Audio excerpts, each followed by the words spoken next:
eMystery presents. After this mother lost her baby during a home birth, she spoke out about her guilty feelings. Before we begin, make sure you smash that like button, subscribe to our channel, and click the notification bell for more amazing videos.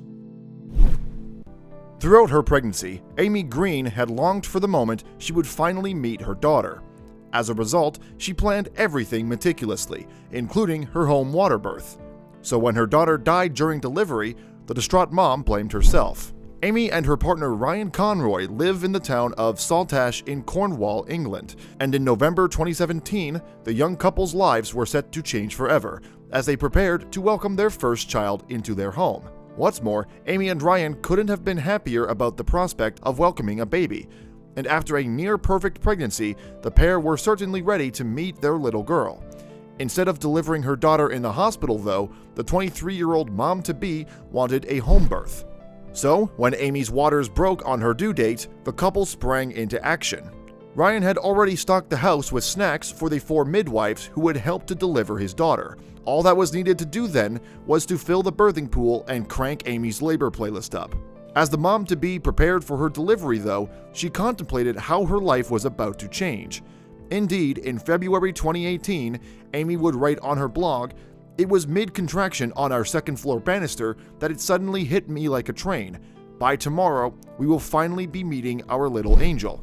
And the opening stages of Amy's labor went smoothly. Her midwives constantly reassured the mom-to-be that her baby's heart rate was fine and that she seemed perfectly happy. So Amy tried to relax until after 8 hours of labor, it was time to push. It was at this point, though, that the reality of childbirth set in for Amy.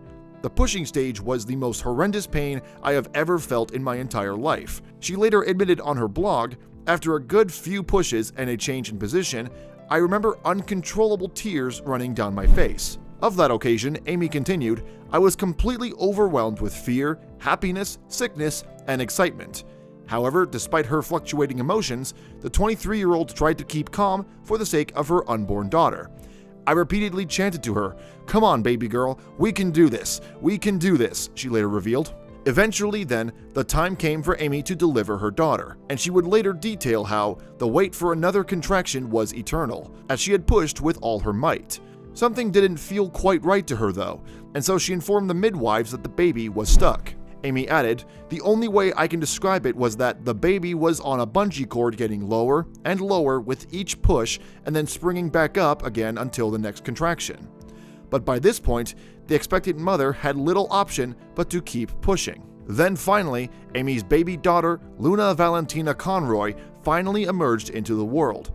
Tragically though, it was not quite the joyous occasion that Amy had expected. She later wrote, "I looked up to see the faces of my midwife Lizzie and Ryan stood side by side. This image still makes me sick. Why isn't everyone smiling?" Recalling the agonizing moments following Luna's birth, Amy added, "I was past Luna for all of a split second. Even then, I tried to push her away to see her face and get a look at her, as she felt like a jelly baby. This was not the feeling of euphoria I was expecting. Why isn't she crying? What's going on?" Before Amy could process what was happening, however, her daughter was ripped from her arms and transferred to a resuscitation table in the kitchen. Meanwhile, Amy herself was removed from the birthing pool and bundled in towels as midwives tended to her baby. A myriad of questions were racing through the young mom's mind at the time. What was going on? Why wasn't she crying? What are they doing to her? Am I okay? Am I alive? Am I dreaming? When will I wake up? She later wrote. It turned out that Luna's umbilical cord had ruptured during labor, draining her little body of blood. And while the tiny baby was immediately taken to the hospital, there was sadly nothing doctors could do for her. In the days and weeks that followed her loss, a distraught Amy wrestled with her conscience. She felt guilty, particularly about her decision to have a home birth. "It was my fault," she later wrote in her blog, adding, "Why didn't I listen to them all and have a hospital birth?" The heartbroken mom also revealed how she couldn't stop apologizing to her loved ones, including her partner. She continued, "What had I done? How was I going to apologize to Ryan? What if he falls out of love with me? I can't lose him as well. My family hates me." Later, however, Amy and Ryan learned that their desire for a home birth had had no bearing on Luna's fate. It has been confirmed by consultants and placenta and umbilical cord tests that this would have happened even in the hospital, Amy told People in March 2018.